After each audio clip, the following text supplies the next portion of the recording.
If you've ever come home from school, dropped everything, and collapsed on the couch, wondering how you're going to make it to the end of the week, you are not alone. In today's episode, we're going to talk about teacher burnout, because I'll tell you that the same 3 strategies that we looked at in the last episode, number 66, that can turn around student behavior, well, they can also have the power to eliminate burnout. Yep, your classroom's culture, how you support students' social emotional learning, and utilizing creativity can actually bring the joy back to teaching. Let's talk about how. Hey friends, welcome to Enjoy Teaching Again, the podcast for teachers who love the work but need a little spark to bring the joy back. I'm your host, Elizabeth Peterson, classroom teacher, arts integration specialist, and passionate educator of over 25 years. If you're overwhelmed by behaviors, disengaged students, and long, exhausting days, you are not alone.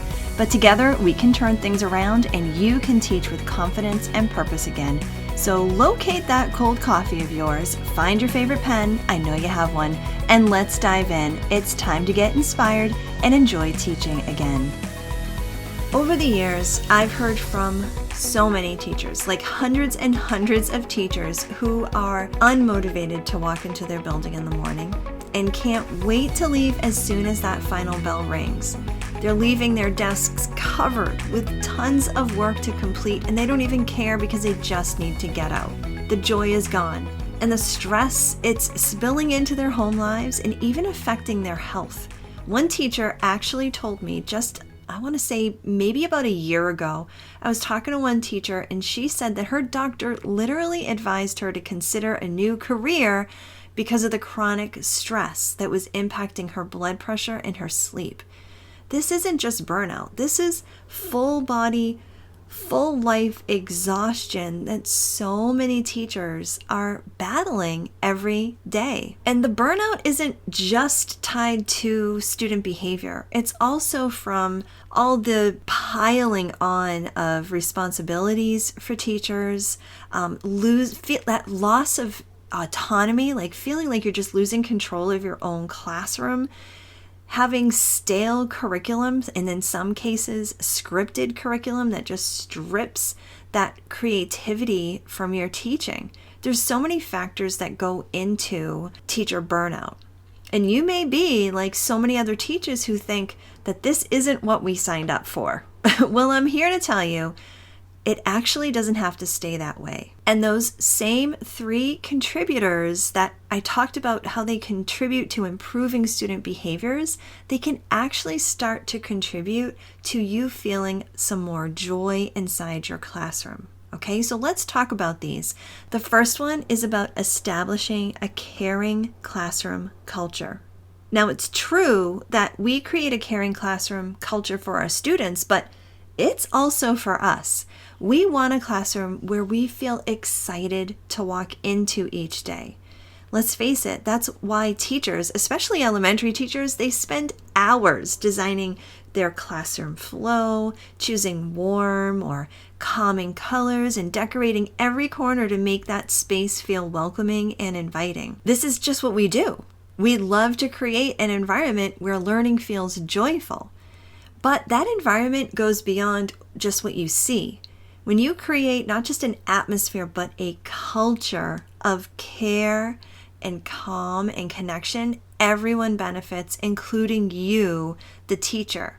When your classroom feels like a place of peace, that it has purpose, your students respond better, and behaviors start to settle, and you get more time to do what you actually love, which is teach. And that can be a game changer for reducing burnout and boosting your own teacher joy. Now, the second contributor to all of this is being able to support students' social emotional learning. Now, supporting your students' SEL isn't just about helping them transition into the classroom and focus on their learning, although yes, that is a huge part of it.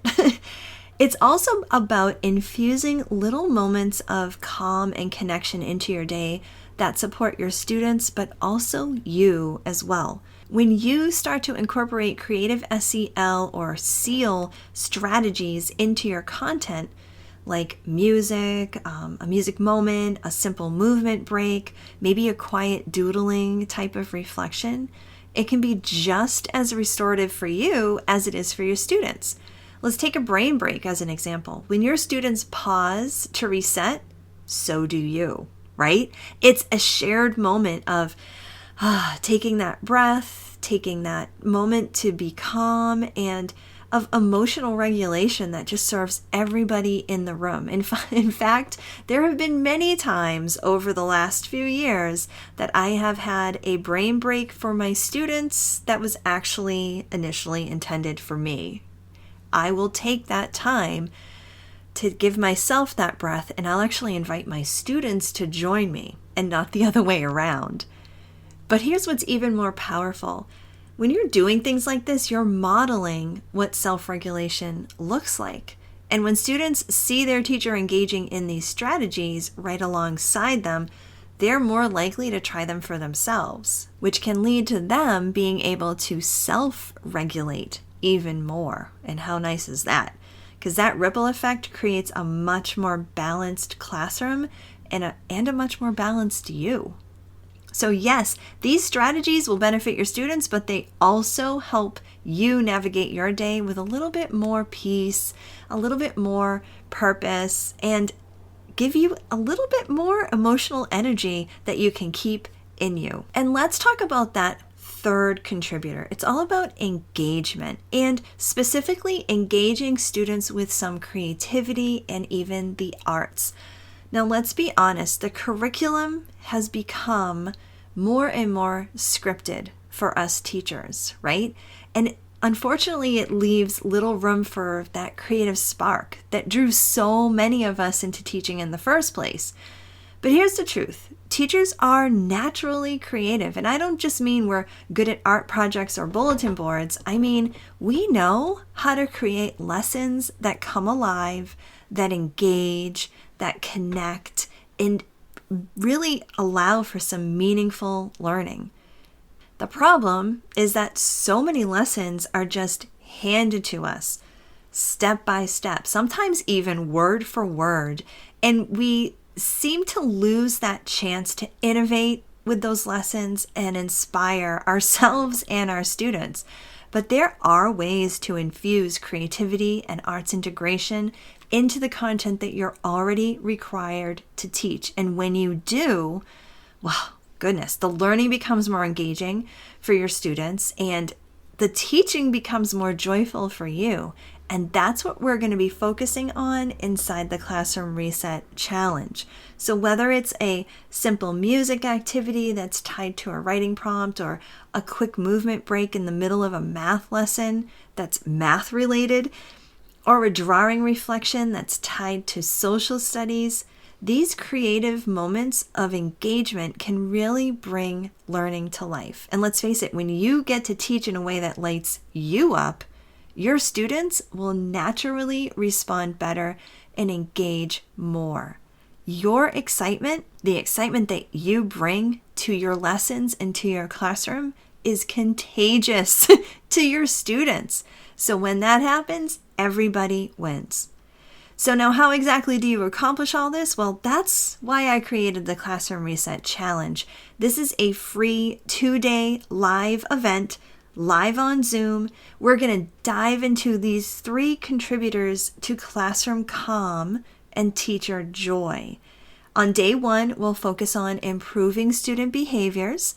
And on day 2, our hour-long workshop is going to be all about how to eliminate teacher burnout. And of course, the replays are available, but you have to register to get access to the Zoom link and to the replays. So head to theinspiredclassroom.com/challenge to save your seat. You're going to get hands-on activities. You're going to be involved in teacher-centered workshops. We're going to have door prizes. We're going to have summer surprises. Oh, it's going to be a lot of fun in the weeks leading up to it and the days that we actually have our live Zoom workshops. So this is not your typical PD. This is about you. I promise. It's about you resetting things inside your classroom so you can have the best school year possible. So, improving student behavior and eliminating burnout? Yep, it's possible. And it's going to start when you sign up for the Classroom Reset Challenge. So, go to theinspiredclassroom.com/challenge. I can't wait to see you inside the challenge. I hope this episode inspired you, encouraged you, or gave you a fresh idea to try. And if so, I would love for you to take a screenshot and text it to one of your teaching buddies. I'm so grateful that you landed here with me today, and it would mean the world to me if you would leave me a review over on Apple Podcast. Thanks so much for being here, and I'll catch you on the next episode. This is Elizabeth Peterson reminding you to get inspired so you can be inspiring to your students and enjoy teaching again.